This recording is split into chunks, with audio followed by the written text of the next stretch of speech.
Bonjour les amis, bienvenue à tous dans ce nouveau tutoriel, toujours dans le cadre de notre programme sur l'initiation au langage de programmation Java. Aujourd'hui, nous allons vous présenter la cinquième partie de notre programme qui porte sur les variables en Java. Voilà. Alors, c'est quoi une variable en programmation? En fait, une variable n'est d'autre que c'est une donnée qui peut stocker une valeur qui peut changer au cours de l'exécution d'un programme. Voilà, alors il ne faut pas confondre une variable à une constante. Une constante, c'est une donnée qui contient une valeur qui ne peut pas changer, alors que la variable contient une valeur qui peut changer au cours de l'exécution d'un programme. Donc, il y a une grande nuance entre une variable et une constante. Maintenant, la valeur d'une variable peut être soit un nombre entier, soit un nombre décimal, soit un caractère, soit une chaîne de caractères, ou bien soit une valeur booléenne. Alors, comment déclarer une variable en Java? Alors, pour déclarer une variable en Java, il suffit juste de spécifier les types de la variable suivi de son nom. Donc, les types de la variable suivi de son nom. Voilà. Alors, en langage de programmation Java, il y a différents types de variables. Donc, il y a plusieurs types de variables. Voilà. Le premier type de variable, d'abord, disons, nous avons d'abord une variable peut être soit de type, par exemple, chaîne de caractères, et qui est appelée dans le langage string. Donc, une variable du type string. Voilà. Alors, c'est quoi une variable du type string? Une variable du type string en Java, c'est une variable qui peut stocker donc un texte, voilà, qui peut stocker un texte. Par exemple, si je dis par exemple, si je déclare par exemple, je dis string nom égale Arsène. String nom égale Arsène. Et il faut aussi savoir que lorsque nous sommes en train de déclarer une variable de type string, il faut toujours mettre la valeur entre côtes. Voilà, comme l'exemple que j'ai donné ici avec Sali. Vous voyez, Sali, je viens de mettre ça entre côtes. C'est comme ça comme ça s'écrit. Donc, une fois que nous sommes en train de programmer en Java, donc il faut toujours mettre la variable du type chaîne de caractères entre côtes. Voilà. Maintenant, le deuxième type de variable en Java, nous avons le type entier qui est appelé int. Donc, une variable du type int. Voilà. Maintenant, c'est quoi une variable de type int? Une variable de type int, c'est une variable qui permet de stocker, qui peut stocker donc une valeur entière, donc un nombre qui n'a pas de virgule. Comme par exemple, je peux dire, je donne par exemple un exemple, je dis int nombre égale 12. Vous voyez, int nombre égale à 12. C'est une variable du type int parce que 12 n'est pas un nombre décimal. Donc, ce n'est pas un nombre qui contient des virgules. Voilà, donc c'est un peu ça. Alors, l'autre type de variable en Java, nous avons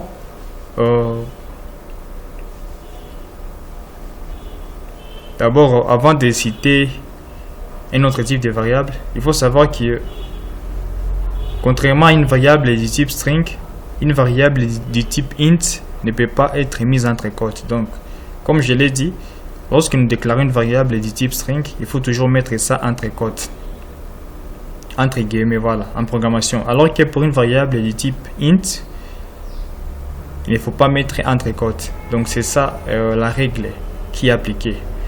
Maintenant, l'autre type de variable, c'est quoi? Nous avons également en Java, nous avons également la variable du type float. Voilà. Nous avons la variable du type float. Maintenant, c'est quoi une variable du type float en Java? Une variable du type float, c'est une variable qui contient, disons, une valeur décimale. Donc, c'est une variable décimale. Donc, une variable, il y a une valeur qui a des virgules. Et pour déclarer une variable du type float en Java, on met juste float. Par exemple, float nombre égale 3.5. Et à la fin, il faut mettre un petit f à la fin. Donc, pour spécifier que c'est une variable du type float. Voilà. Soit F majuscule ou F minuscule selon ce qui vous convient. Donc c'est un peu ça. Nous avons également un autre type des variables en Java. Nous avons la variable du type char.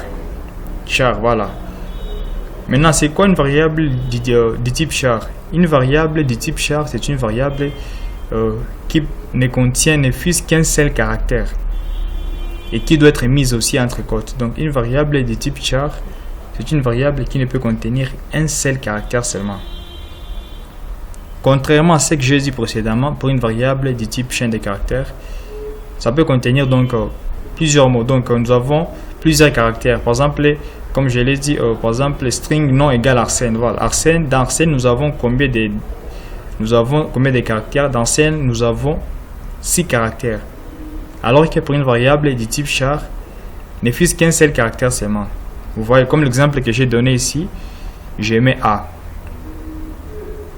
Par exemple, je peux dire char. Par exemple, char. J'ai dit par exemple char. Valeur égale A. Donc A, c'est un seul caractère seulement. Et directement là, c'est une variable de type char. Voilà, donc parce que ça contient ne fût-ce qu'un seul caractère. Donc il faut éviter les confusions, il ne faut pas confondre les variables en Java. Donc Java dans son ensemble a 5 types de variables. 5 types de variables. Nous avons d'abord la variable du type chaîne de caractères, ou bien qui est appelée string. Nous avons la variable du type int, qui peut contenir ne fût-ce que les entiers, une valeur entière. Nous avons la variable du type float, qui peut contenir une valeur décimale. Nous avons la variable du type char, qui peut contenir ne fût-ce qu'un seul caractère. Et enfin, nous avons la variable du type boolean. Donc, une variable du type boolean, c'est une variable. Donc, je peux dire encore, on appelle ça variable boolean. Voilà. Donc, une variable boolean, c'est une variable qui peut retourner ne fût-ce qu'une seule valeur, soit la valeur vraie ou bien soit la valeur fausse. Ça retourne à 1 lorsque la valeur est vraie. Ça peut également retourner au 0 lorsque la valeur est fausse. Donc, ce sont les 5 types de variables que nous avons dans la programmation Java.